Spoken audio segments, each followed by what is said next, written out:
노동계가 노동시간은 단축은 해도 임금을 줄이는 데는 동의 못하겠다라고 해서 지금까지 계속 지금 합의가 되지 않고 있거든요.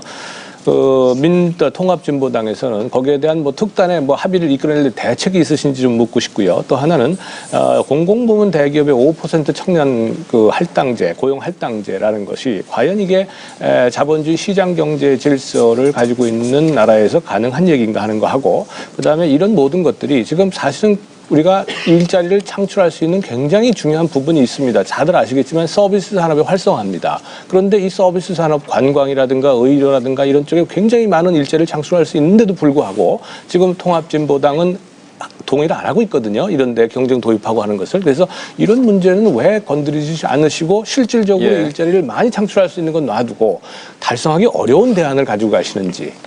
예, 노 의원님. 예, 몇 가지 질문을 하셨는데 순서대로 답변을 드리도록 하겠습니다. 지금 노동시간 단축을 하려면 이제 임금 인하가 이제 필수적이라고 했는데 저도 그렇게 생각합니다. 어느 폭으로 어떻게 인하느냐가 이제 중요하다고 보고요. 그리고 이 문제와 관련해서 모든 비용, 일자리 창출은 어찌 보면 가장 기초적인 복지의 한 형태라고도 볼 수 있는데 이것을 갖다가 왜 기존에 이제 고용돼 있는 사람만이 그 비용 부담을 다 져야 되는가? 정부는 그럼 공짜로 비용 하나 안 들이고 일자리를 창출하려고 그러느냐라는 것입니다. 지금 정부가 30조 들여서 4대강 사업하면서 일자리를 갖다가 34만 개를 만들겠다고 공언을 했지만 결국 만들어진 일자리는 10,000여 개에 불과합니다. 한 개 만들어지는데 돈 얼마나 들었습니까? 일자리 창출의 목적을 놓고 보자면은, 그래서 이것을 모든 노동자들에게만 현재 고용돼 있는 사람에게만 그 비용을 갖다가 다 전가시킬 문제는 아니다라고 보고 적절하게 균등하게 나눠야 된다고 보고, 통합진보당이 집권당이 된다면은 노동계하고 워낙에 대화가 잘 되기 때문에 충분히 이걸 해낼 수 있다고 저는 확신을 하고 있습니다. 그다음에 이 청년고용 의무 할당제와 관련해서는 이건 지금도 사실은 하고 있습니다. 청년고용 촉진법에 보면은 공기업과 공공기관에 3% 정도로 해가지고 매년 상시고용 인원의 3% 정도를 청년 고용을 하도록 하고 있지만 이거 사실 권고사항에 불과합니다. 그러다 보니까 전혀 이행이 되지 않고 있습니다.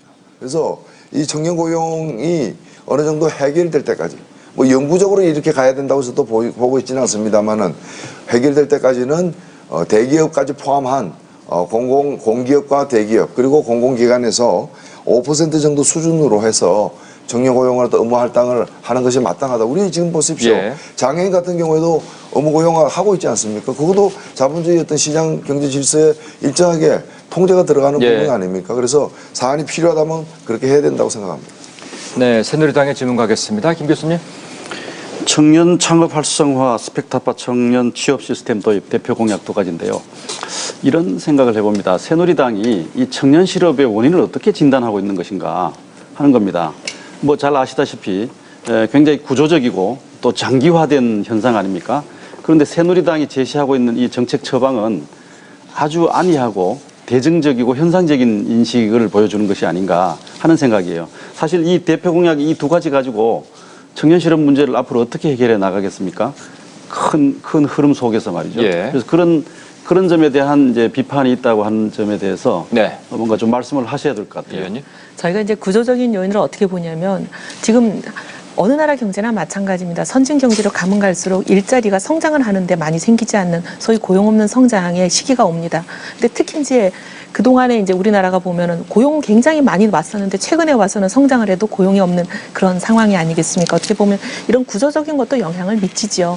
그리고 특히 이제 그러다 보니까 일자리 자체가 많이 만들어지질 않으니까 기존의 직장에 들어가 있는 사람들은 퇴직을 안 하고 남아있는 상태에서 새로 들어오는 신규 채용이 아무래도 문이 좁아질 수밖에 없기 때문에 청년 취업이 점점 어려워지는 그런 요인이 있고요.